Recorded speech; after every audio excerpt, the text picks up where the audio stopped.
Right now, your eyes are being destroyed.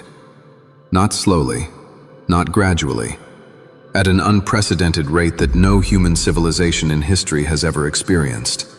The average person spends over 11 hours a day staring at screens, and every single hour, the delicate machinery inside your eyes, machinery that took millions of years to evolve, is breaking down.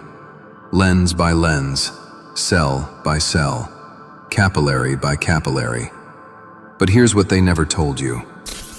There is an ancient yogic practice, documented in texts that predate modern medicine by over 2,000 years, that reverses this damage at the neurological level.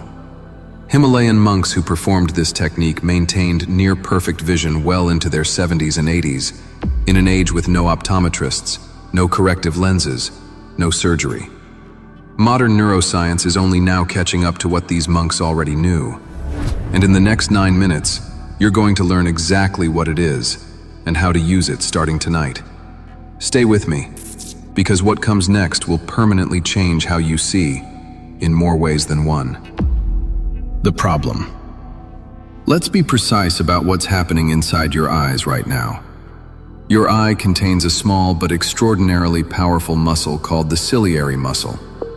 Its job is to constantly adjust the curvature of your lens, contracting for close focus, relaxing for distance. It does this thousands of times a day without you thinking about it. But here's the problem. When you stare at a screen, your ciliary muscle locks. It freezes in a contracted state for hours at a time. Optometrists call this accommodative spasm, and it's reaching epidemic levels. The muscle essentially forgets how to relax, and a muscle that can't relax can't perform. This is the primary driver of the global myopia crisis. Researchers project that by 2050, half the world's population will be myopic. Half. And it gets worse. Blue light from your screens penetrates directly to the retinal capillaries, the microscopic blood vessels that feed your photoreceptor cells. Chronic blue light exposure triggers oxidative stress in these capillaries, reducing blood flow to the very cells responsible for your sharpest vision. Your macula, the small central region of your retina responsible for detail, is being starved of oxygen and nutrients every single day. Meanwhile, the constant shallow, anxious focus pattern of modern screen use is rewiring your visual cortex, the part of your brain that processes what your eyes see. Instead of the broad, relaxed, panoramic awareness your visual system was designed for, it's stuck in a tunnel. Narrow, rigid, exhausted. Your eyes are aging faster than almost any other organ in your body. And the optometry industry's answer? Buy stronger glasses. Which, by the way, accelerate the problem, because corrective lenses allow your ciliary muscles to weaken further from disuse. There is another way, and it's been hiding in plain sight for millennia. The ancient secret. The practice is called Trataka. It comes from the Hatha Yoga Pradipika, a Sanskrit text compiled in the 15th century, but in coding practices that are far, far older. For thousands of years, Himalayan yogis used Trataka as one of the 6 core shatkarmas, purification practices considered essential before deeper states of meditation could even be attempted. The translation of Trataka is simply steady gaze. But don't let the simplicity fool you. This was not casual meditation. This was a precision instrument for restructuring the human visual system from the inside out. Yogic masters understood something that Western neuroscience has only recently confirmed: that the eyes are not passive receivers of light. They are active projectors of neural attention. And where your attention goes, your brain rewires itself to follow. Here's what modern neuroscience says about this. Research on visual neuroplasticity, the brain's ability to reorganize its visual processing pathways, shows that sustained, focused, single-point gazing activates the visual cortex in ways that diffuse, distracted viewing simply cannot. A 2011 study published in Nature Neuroscience demonstrated that targeted visual attention training produces measurable structural changes in the visual cortex. The brain doesn't just learn to see better, it physically becomes better at seeing. But there's a deeper layer here that almost no one talks about. When you practice Trataka, the sustained activation of the optic nerve doesn't stop at the visual cortex. The optic nerve pathway runs directly to the hypothalamus, and from there to the pineal gland, the same gland that regulates melatonin, circadian rhythm, and according to ancient traditions, higher states of consciousness. The ancients called the pineal gland the third eye, not as metaphor. They understood that disciplined visual practice was one of the primary methods of activating this gland. And there is emerging evidence that calcification of the pineal, which affects the majority of adults in industrialized nations, may be addressed through practices that stimulate this optic to pineal pathway. Trataka is simultaneously vision therapy, eye exercise, and something far more profound. Now let's talk about how to actually do it. The protocol. This is a sacred protocol. Treat it as one. Step 1. The setup.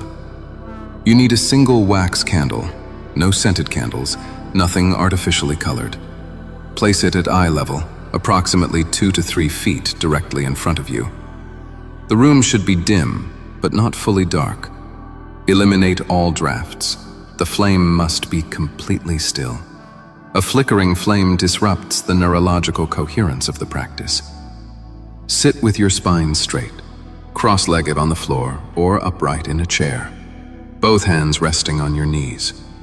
This is not optional. Spinal alignment directly affects optic nerve conductivity through the vagal visual pathway. Step 2. The initial gaze. Fix your eyes on the tip of the flame, specifically the point just above the wick, where the flame transitions from blue to gold. This is your drishti, your point of single-pointed focus. Begin with 30 seconds of steady, unblinking gaze. Don't strain, don't force, simply hold. Your natural blink reflex will resist. Let it. Breathe slowly through your nose. 4 counts in, 4 counts out. The breath anchors the nervous system and prevents the microtension that accumulates around your eyes when concentration is forced rather than invited. Step 3. The eye-watering threshold. Within 60 to 90 seconds of unblinking gaze, your eyes will begin to water. This is not failure. This is activation. The lacrimal glands are flushing the tear film across your cornea, washing away debris, reoxygenating the corneal surface, and triggering a parasympathetic reset in the ciliary muscle. Think of it as your eyes taking a breath. Do not wipe the tears. Do not blink yet. Hold until the watering becomes intense. Then, and only then, gently close your eyes. Step 4. The afterimage phase. When you close your eyes after sustained Trataka, you will see a residual image of the flame suspended in your inner visual field, a glowing point of light against the darkness. This is the afterimage, and it is the most neurologically significant part of the entire practice. Focus on it completely. Track it as it shifts and fades. Try to hold it steady. This internal gaze activates the visual cortex without any external stimulus. Pure endogenous visual processing. This is where neuroplasticity ignites. This is where the rewiring happens. Hold the afterimage focus for as long as it remains, typically 30 to 60 seconds. Step 5. Progressive overload. Week 1. 2 rounds of 60-second gazes per session, once daily. Week 2, 3 rounds, extending each gaze to 90 seconds. Week 3, 4 rounds, pushing toward 2 full minutes per gaze. As your ciliary muscles strengthen and your tear film regulation improves, you'll find the eye-watering threshold rises. That's progress. Common mistakes to avoid. Practicing when your eyes are already fatigued. Using a phone or screen within 30 minutes before practice. And skipping the after-image phase, which most people do because it feels passive. It isn't. It's the whole point. Practice this every evening. Consistency over intensity. Always. Here is what you can realistically expect. In the first week, you'll notice reduced eye strain by the end of your sessions. Your eyes will feel like they've been given space to breathe for the first time in years. By the end of week 2, your distance vision may sharpen, particularly in low-contrast conditions like dusk or indoor lighting. The accommodative spasm will begin to release as your ciliary muscles relearn how to relax.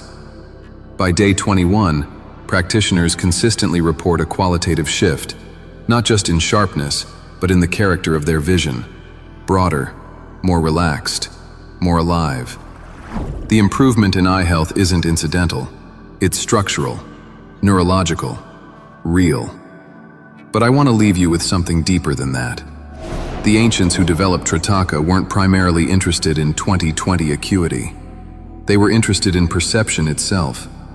They understood that the quality of your vision determines the quality of your awareness, that the way you see the world is not separate from the way you engage with it.